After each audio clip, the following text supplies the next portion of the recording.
Pinuna sa budget hearing sa Senado ang pagtaas ng pondo ng Department of Social Welfare and Development para sa Assistance to Individuals in Crisis Situation o AICS tuwing may eleksyon. Ang AICS po ay programa na nagbibigay ng tulong pinansyal sa mga kwalipikadong tao o pamilya na may hinaharap na krisis. Batay sa datos na nakuha ni Senador Ping Lacson, 23.6 billion pesos ang pondo ng AICS noong 2021.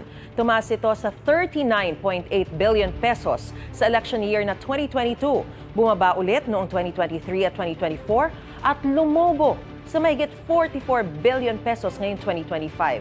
Sa datos ngayong 2025, pinakamalaki ang alokasyon ng AICS budget sa 1st at 2nd districts ng Davao City. Pinakamaliit naman sa 1st at 2nd districts ng Sulu. Paniwala ni Lacson na gagamit sa politika ang AICS imbes na sa totoong tulong sa mga nangangailangan. Tanong ko, anong crisis meron sa Davao City na wala sa Sulu? Nakita natin yung pattern, ginagamit ito sa politika, not really intended na tulungan yung talagang nangangailangan. Let's be clear, the crisis referred to in AICS are personal crisis.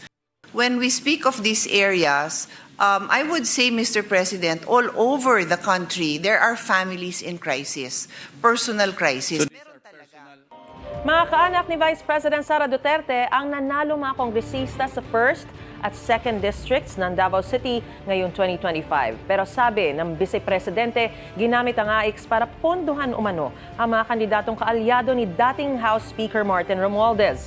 Sinisikap ang kunin ang pahayag ni Romualdez kaugnay niyan. Ginamit nila ang AICS to fund